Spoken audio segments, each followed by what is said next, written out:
할렐루야. 네, 오늘도 아름다운 교회 예배 나오신 여러분들을 주님의 이름으로 축복하고 환영합니다. 굉장히 유명한 이야기가 하나 있습니다. 어느 마을에 비가 오랫동안 내리지 않았습니다. 가뭄이 오랜 기간 지속되었고 사람들이 고통을 받았습니다. 그래서 기우제를 지내기로 했습니다.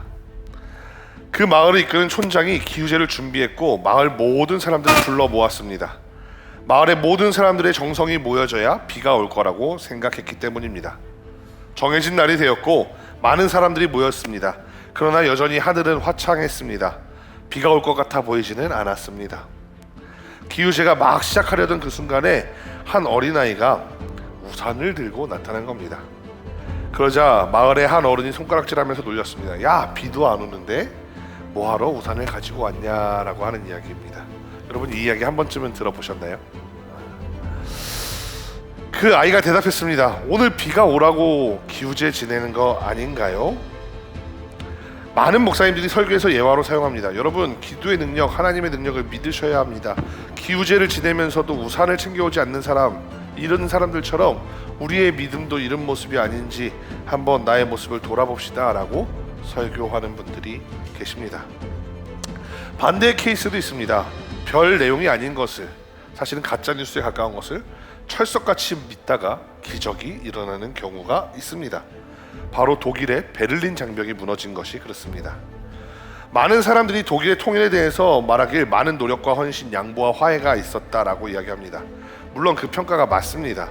그러나 독일의 베를린 장벽이 무너지는 그 트리거가 되는 사건에는 몇 가지 오보와 몇 가지 실수, 이런 것들이 연속해서 발생하다 보니 베를린 장벽이 무너지게 되었다라는 평가도 있습니다.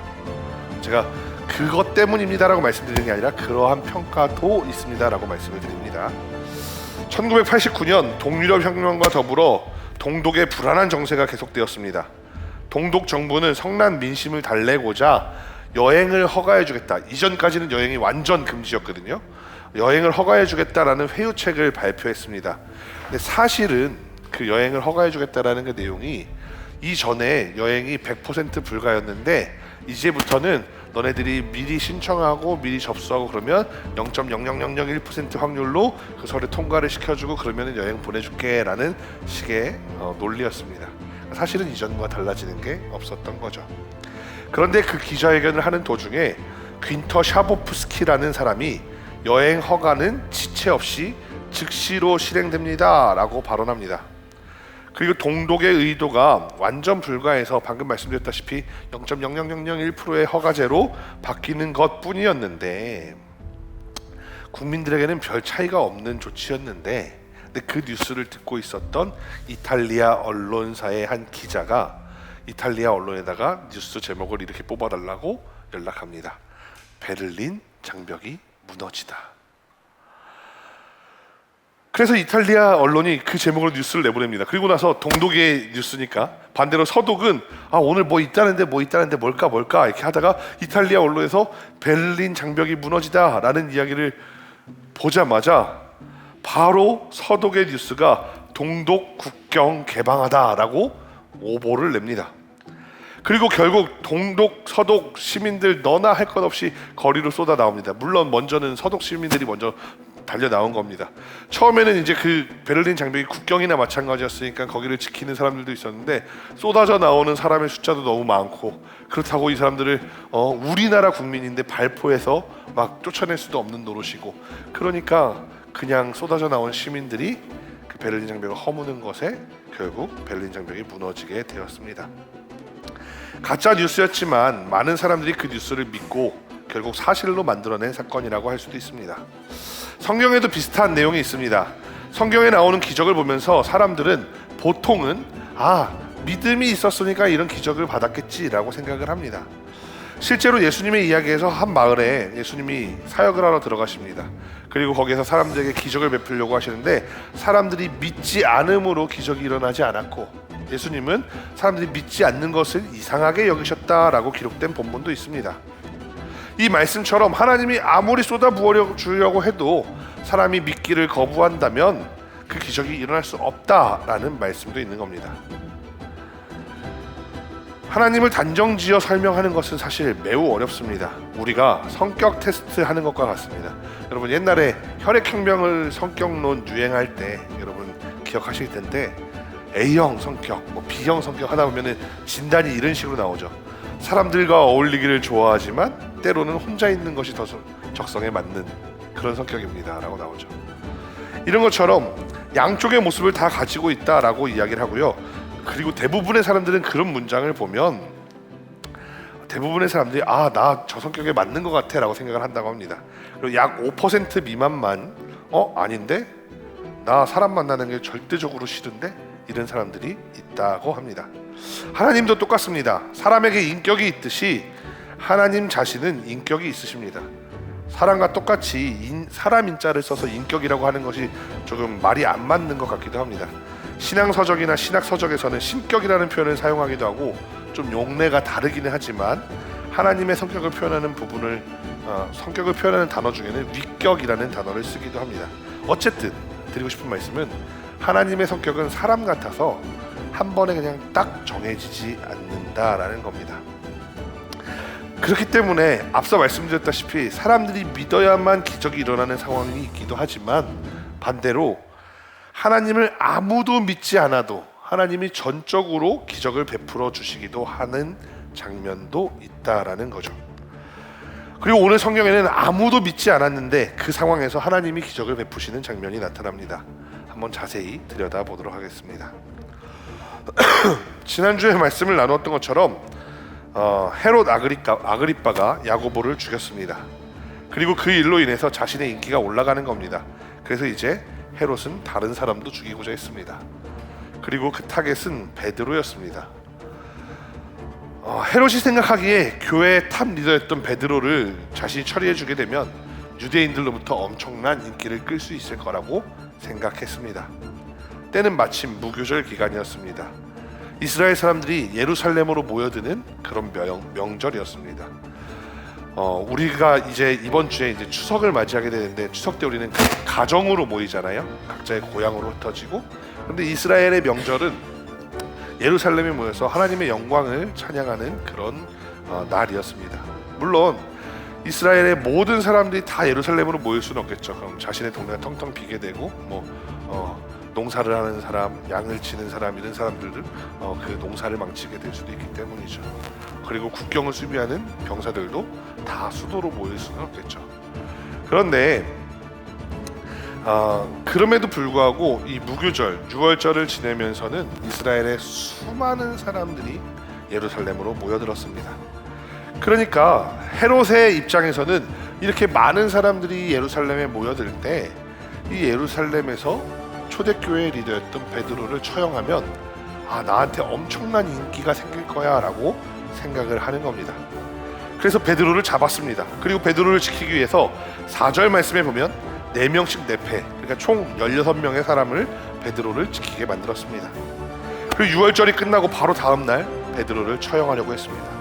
5절 말씀에 보면 베드로는 옥에 갇혔고 교회는 그를 위해 간절히 하나님께 기도하고 있었습니다. 6절 말씀에 그날에 대한 설명이 조금 더 나와 있는데요. 헤롯이 잡아내려고 하는 그 전날 밤이라고 되어 있는데요. 잡아내다라는 표현이 좀 낯설게 느껴집니다. 공동 번역에 보니까 이 부분이 이렇게 되어 있습니다. 헤로데가 베드로를 유다인들 앞에서 끌어내려고 하던 그 전날 밤의 일이었다 라고 되어 있습니다. 그러니까 6월절 명절이 끝나면 이제 베드로가 잡혀야 되는데, 베드로가 처형당해야 되는데, 그 6월절 명절이 끝나기 바로 전날 밤, 6월절의 마지막 날 밤이었습니다. 이날의 경비도 삼엄했습니다. 베드로는 2개의 쇠사슬에 묶인 채로 잠이 들었습니다. 심지어 2 군인을 바로 옆에 붙여 두었습니다. 베드로를 지키는 임무이니 아마도 베드로가 깊이 잠들기 전까지는 아마 잠을 자지도 않았을 겁니다. 그리고 경계 근무를 섰겠죠. 그리고 이 감옥에는 문이 하나 있었던 것 같습니다. 그리고 그 감옥 문을 일부러 열어두는 사람은 없습니다. 그러므로 아마도 이 문도 시건장치가 잘 되어 있었을 겁니다. 그것이 끝이 아닙니다. 문 밖에는 경비병들이 지키고 서 있었습니다. 그러니까 따지고 보면 탈옥한다는 것이 거의 불가능한 것과 같아 보이는 상황에 놓여 있었습니다. 헤롯은 자신의 통치 인생의 인기를 다 걸고 있는 상황이다 보니 철저하게 준비했습니다. 특히나 헤롯이 예수님을 믿지 않았죠. 그리고 예수님의 부활에 대해서 저거 제자들이 시체를 훔쳐가 놓고서 부활했다 거짓말한 거야, 이런 식으로 아마 언론 플레이를 했을 테니까 또 베드로를 누군가 탈출시키려고 수작을 부릴 수도 있어 라는 생각을 했을 수도 있습니다. 그런데 베드로의 상황이 참 놀랍습니다. 베드로는 늘어지게 자고 있었던 것 같습니다. 왜냐하면 뒤에서 천사가 베드로를 깨우는데 옆구리를 팍 쳐서 깨웁니다. 저도 저희 아내가 가끔 늦잠을 자면 옆구리를 쳐서 깨우는데 그게 그냥 처음에는 불러요. 여보 일어나, 여보 일어나, 빨리 일어나야지 하는데 깨우다 안 일어나면 결국엔 옆구리를 쿡 찌릅니다. 사람이 옆구리가 되게 민감해서 그런지 몰라도 저는 잠을 확 깨게 되더라고요. 그런데 베드로가 그렇게 깊이 잠들어 있습니다. 게다가 신발도 벗어두었습니다. 허리띠도 다 풀어 헤치고 자고 있었습니다. 베드로가 태평한 성격이었을 수도 있지만 한편으로는 이미 모진 고난, 어쩌면 고문을 당해서 지쳐 골아 떨어진 것일 수도 있습니다. 그런데 7절 말씀에 천사가 등장합니다. 이 천사가 등장하자 광채가 나서 온 감옥을 밝혔습니다. 그리고 천사가 베드로를 깨웁니다. 그때 베드로가 잘 일어나지 않았습니다. 아까 말씀드렸던 대로 천사가 베드로의 옆구리를 팍 쳐서 아마도 발로 차지 않았을까 싶은데 자고 있었던 사람이니까 깨웁니다. 그리고 나서 급히 일어나라 라고 말합니다. 베드로가 일어나니까 무슨 일이야 하고 일어나 보니까 쇠사슬이 자연스럽게 벗어집니다. 그리고 천사는 베드로에게 띠를 띠고 신을 신으라 라고 말합니다. 그리고 겉옷을 입으라 라고 말합니다. 이스라엘 문화에서 띠를 띠고 신을 신는 것, 겉옷을 입는 것은 외출을 준비한다 라는 의미가 있습니다. 모든 준비를 마치고 베드로는 천사를 따라서 자연스럽게 감옥을 빠져나갑니다. 베드로 옆에 있던 그 군인들은 잠이 들었는지 천사가 뿜어내는 엄청난 광채에도 베드로가 부스럭거리면서 준비하는 그 상황에도 깨지 않았습니다.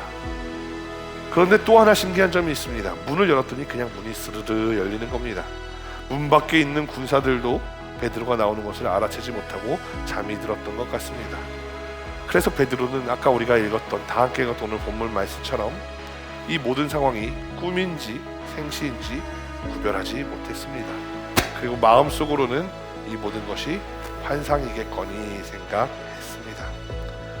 그렇게 첫째 초소를 지나고 둘째 초소를 지나고 거리로 통하는 이제 감옥의 마지막 철문까지도 통과하고 나서야 천사가 사라집니다. 베드로는 그제야 하나님의 천사가 찾아오셔서 나를 살려주셨다라는 것을 실감하기 시작했습니다. 베드로는 그대로 달려 마가의 어머니 마리아의 집으로 갔습니다.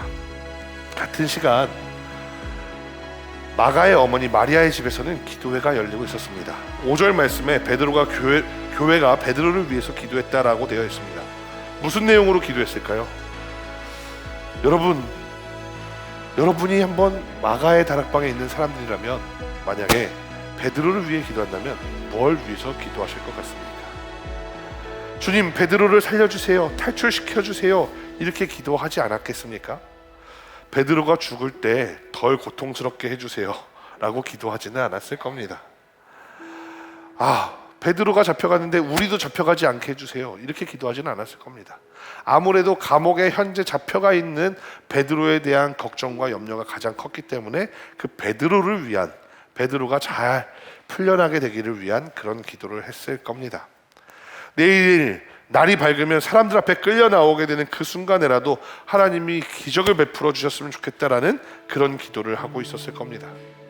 그런데 밖에서 문을 쿵쿵쿵 두드리는 소리가 납니다.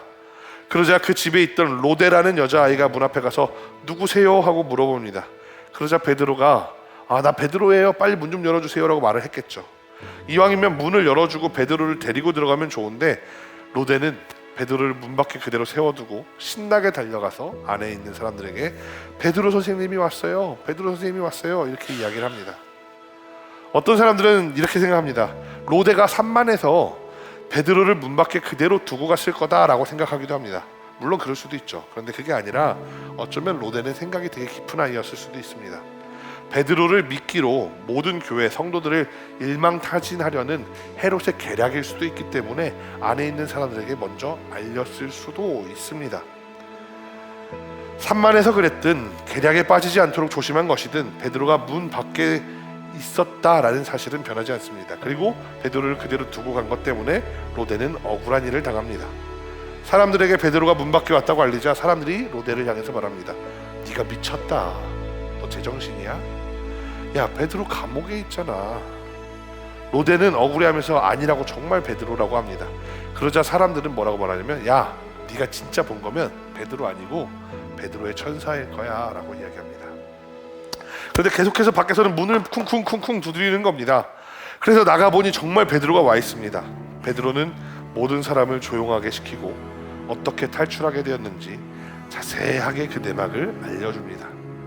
그리고는 또 다른 헤롯에게 죽은 야고보가 아닌 동명이인 야고보와 형제들에게 이 이야기를 전해주세요 하고 자신은 다른 곳으로 몸을 숨기게 됩니다. 그리고 날이 밝았습니다. 군인들이 난리가 났습니다. 헤롯이 가장 중요하게 생각하던 죄인인 베드로가 사라진 겁니다. 그래서 소동이 벌어집니다. 헤롯은 샅샅이 뒤지게 합니다. 아마도 예루살렘 전체를 다 수색하고 다녔을 겁니다. 근처에 있는 마을, 특히나 예수님이 많이 방문했었던 베다니라는 마을도 아마 샅샅이 뒤졌을 거고, 베들레헴과 같은 도시, 위성 도시들이죠. 다 찾으러 다녔을 겁니다. 왜냐하면 베드로는 헤롯 정치 인생을 바꿔줄, 변곡점을 만들어줄 롯도와도 같은 사람이었기 때문입니다. 많은 사람들과 유대교 지도자 앞에서 베드로를 처형하면 다시 없을 지지를 받을 수 있다라는 그런 황금 열쇠와도 같았던 사람이 베드로였습니다. 그러나 그 어디에서도 베드로를 찾지 못하자 헤롯은 경비로 세웠던 파수꾼들을 신문하고 그들을 베드로 대신 다 처형해 버립니다. 중요한 사실이 하나 있습니다. 여기까지 등장한 모든 인물들이 그 누구 하나도 예수님의 기적을 믿지 않았다라는 사실입니다. 첫 번째, 베드로를 생각해 볼까요? 베드로는 천사가 와서 자신을 깨우고 자신을 데리고 나가는데 이건 꿈일 거야, 환상일 거야 라고 생각을 했습니다.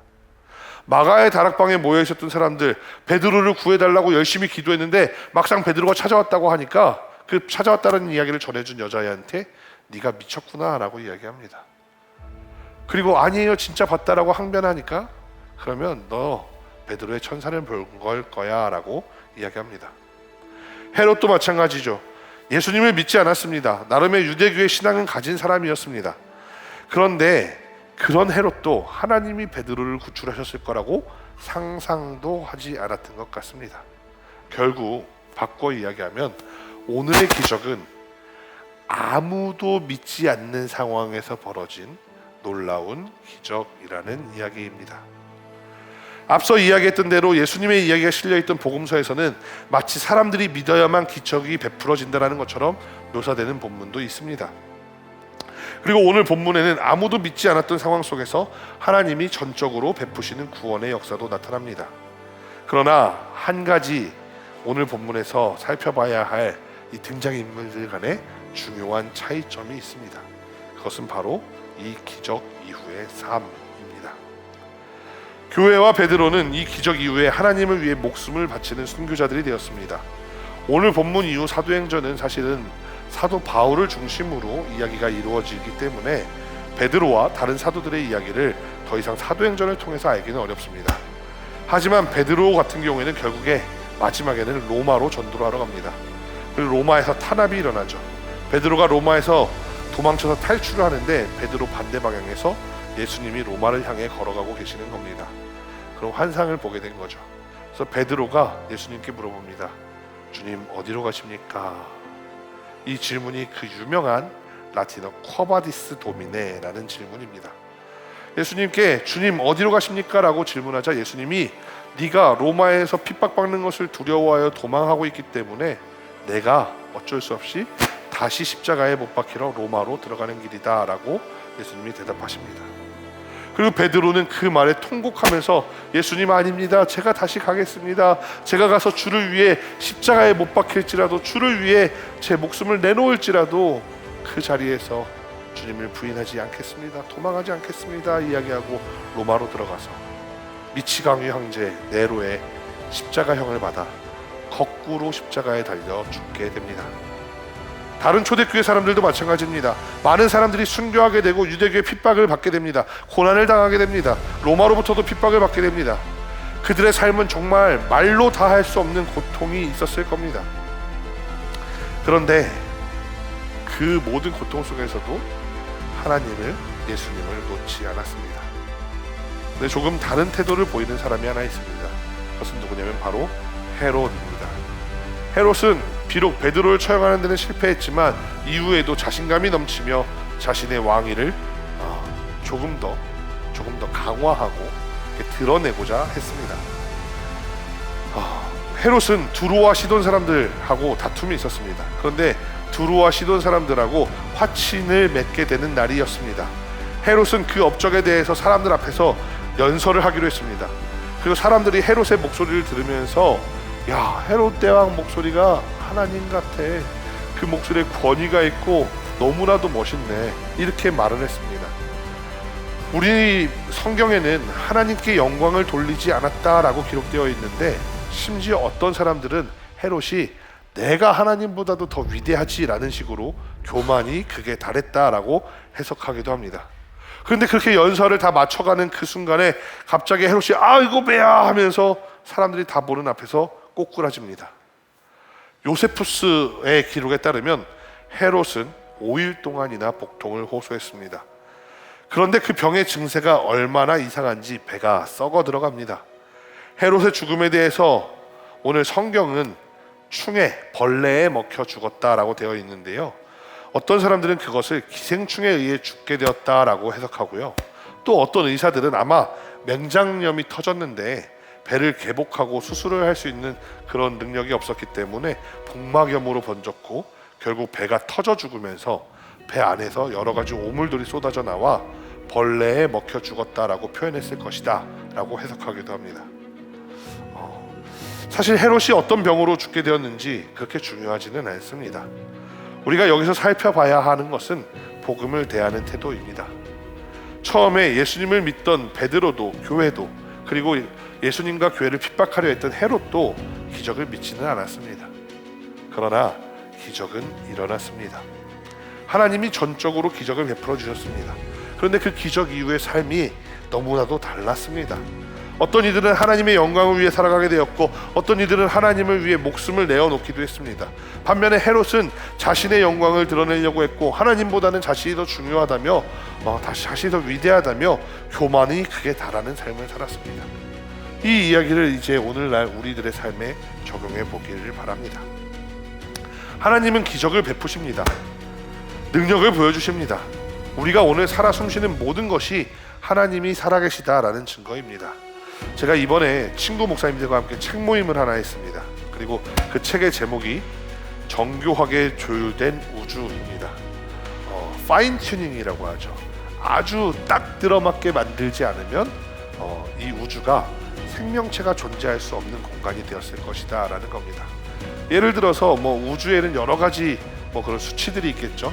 제일 처음에 빅뱅이 터지고 몇 초간, 몇 시간 동안, 얼마간의 시간 동안 어떻게 확장이 되고 이렇게 퍼져나가는 것이 조금만 달랐어도 우리 지구에는 인간이 살 수 없었을 것이다 라는 겁니다. 그렇게 따지면 이 우주를 얼마나 하나님이 정교하게 만드셨고 우리가 살아있다라는 것이 얼마나 하나님이 계시다라는 그 자체의 증거가 될 수 있는 것인지 극단적으로 요약하면 그런 내용을 다루고 있는 책입니다. 물론 이제 거시적인 관점에서 그렇게 볼 수 있고 또 미시적인 관점에서는 그런 반론을 제기하는 사람들도 있죠. 제 생긴 거는 왜 하나님이 파인튜닝 안 해주시나요? 왜 공유만 저기 누구야? 원빈만 파인튜닝으로 얼굴을 만들어주시고 저는 파인튜닝을 안 해주시나요? 이럴 수도 있는데 그 책에서 다루고자 하는 논리는 뭐냐면 하나님이 이 우주의 시스템을 만드실 때 거시적인 관점에서 근데 그 거시적인 것이라고 해서 대충 만드는 게 아니라 정말로 세밀하게 준비를 하셨다라는 겁니다. 그런 차원에서 우리가 살아 숨쉬는 것 자체가 기적입니다. 그런데 어떤 사람들은 이러한 기적을 보면서 하나님께 영광을 돌립니다. 야, 하나님 이 우주 만물을 만드시고 나를 오늘 살아 숨쉬게 하시는 그 하나님의 놀라우신 능력을 찬양합니다 라고 이야기합니다. 그러면서 그 하나님이 나의 삶도 주관해 달라고 기도합니다. 그런데 또 다른 사람들이 있습니다. 그런데 이 사람들은 이 우주의 발생을 다 우연으로만 치부합니다. 물론 우연적으로 이렇게 발생할 수도 있겠죠. 과학적으로 따져보면 그 확률이 0은 아니겠죠. 그러나 제가 말씀드리는 것은 우리가 이 태도 중에 어느 쪽을 택할 것이냐라는 것입니다. 교회에 와서도 마찬가지입니다. 어떤 사람들은 그냥 살아가면서 벌어지는 모든 일에 대해서 하나님이 하셨습니다, 오늘도 하나님이 인도하셨습니다, 이런 고백과 함께 살아갑니다. 사실을 따지고 보면은 엄청난 기적이 일어난 것이 아닙니다.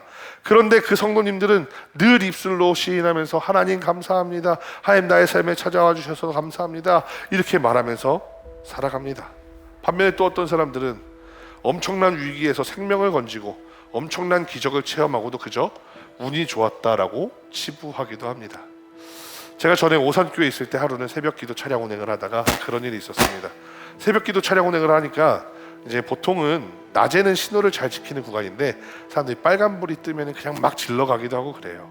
저는 교회 이름이 다 붙어있는 차를 운전하면서 신호를 위반할 수 없으니까 빨간불에서 이제 좌회전 받으려고 이제 기다리고 있었습니다.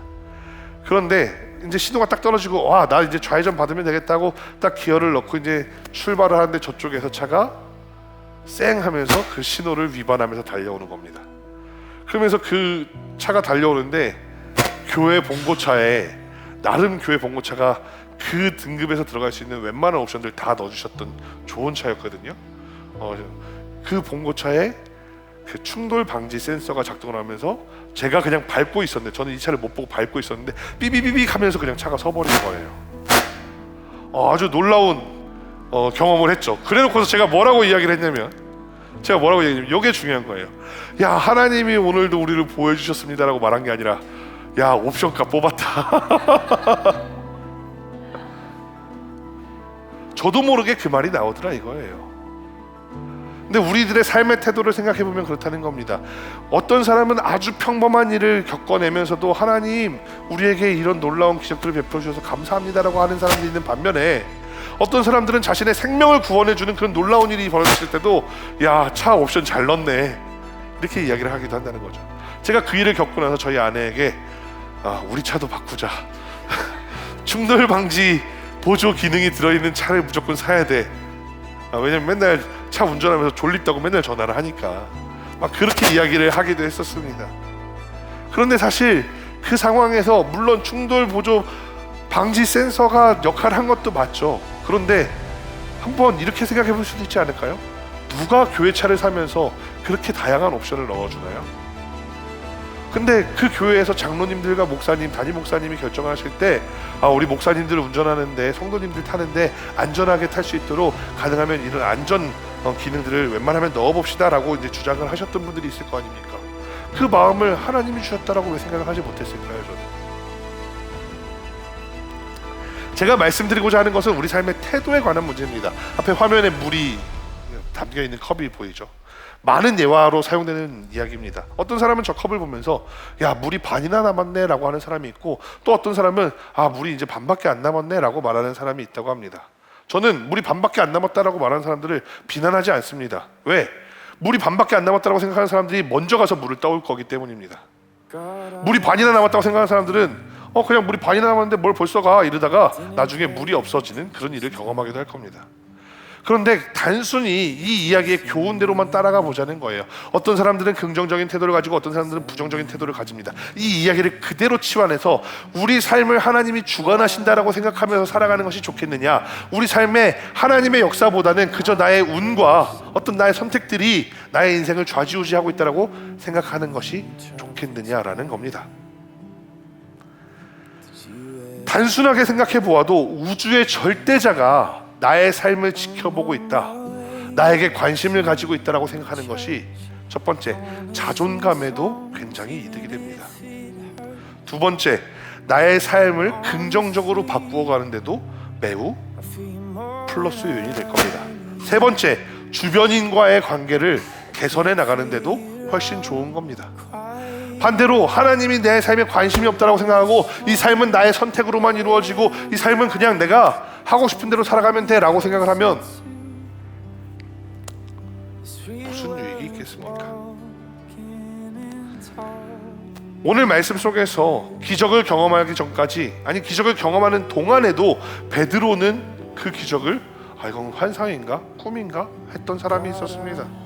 자신들이 기도를 하고 있으면서도 베드로가 탈출해서 왔다라고 이야기하니까 야 네가 미쳤다라고 말했던 마가의 다락방에 모였던 그 교인들도 있었습니다. 헤롯처럼 그 기적은 아니고 다 베드로가 탈출한 거고 초대교회가 무슨 수를 쓴 거야 라고 생각했던 사람도 있었을 겁니다. 아마도 제가 헤롯이었다면 그 감옥을 지키던 사람들 중에 초대교회의 끈앞풀들이 숨어 있어서 베드로를 탈출시켜줬어 라고 그런 식으로 여론전을 했을 것 같습니다. 그런데 그 태도가 낫습니까? 아니면 와 하나님이 나를 살려주셨어 라고 고백하는 태도가 낫습니까? 선한목자교회를 담임하고 은퇴하신 유기성 목사님은 목회하시는 기간 내내 영성일기를 엄청나게 강조하셨습니다. 매일매일을 살아가면서 일기를 쓰는데 그 일기 가운데 뭐라고 기록하라고 하냐면 하나님이 나의 삶에 개입하셨던 것들을 내가 생각해보고 떠올려보래요. 아무리 그게 보이지 않을지라도 내가 하루에 한 가지 두 가지 이상씩 내가 꼭 생각하면서 하나님이 나에게 해주셨다라고 고백해보래요. 설령 그게 하나님이 하신 것이 아닐지라도 내가 그렇게 고백하는 그 순간에 내가 조금 더 그리스도인다운 삶을 살아갈 수 있게 될 거라고 말합니다. 오늘 본문에서 매우 비슷한 교훈을 얻게 됩니다. 기적을 겪으면서도 어떤 삶의 놀라운 변곡점을 맞이하면서도 사실은 어쩌면 헤롯은 베드로가 탈출하는 그 모습을 보면서 하나님이 나의 이 왕권과 초대교회를 핍박하는 것을 반대하시는구나 라고 생각하면서 자신을 돌이킬 수 있는 기회였을지도 모릅니다. 그런데 헤롯은 그렇게 하지 않았고 이후에 오히려 많은 사람들 앞에서 자신의 그 왕권에 대한 교만을 보여주다가 결국 벌레에 먹혀 죽게 되었습니다. 또 어떤 사람들은 이 기적을 통해서 자신의 삶이 180도 변화되기도 했습니다. 여러분들의 삶의 모습을 한번 생각해 보시기 바랍니다. 여러분들의 살아가는 그 삶의 걸음걸음마다 순간순간마다 벌어지는 모든 일들에 하나님이 개입하고 있다는 그 믿음을 가지게 되기를 간절히 소망합니다. 그렇게 살아가게 될 때 사실 나의 삶이 표면적으로 달라지는 게 많이 없어 보일 수도 있어요. 그런데 내가 그렇게 고백할 때 하나님이 정말로 나의 삶에 찾아오셔서 오늘 말씀의 주인공인 베드로처럼 초대교회처럼 하나님의 그 천국 복음화 사역에 놀랍게 사용되는 여러분들로 만들어주시고 또한 여러분의 삶이 복이 되게 하시고 또한 여러분이 살아가는 그 삶의 자리가 마치 하늘의 그 예비된 그 천국을 본뜬 것처럼 아름다운 삶의 자리로 하나님께서 만들어 주실 것이라 저는 확신합니다. 여러분들이 그런 축복의 주인공들이 되시기를 간절히 축복합니다. 기도하겠습니다.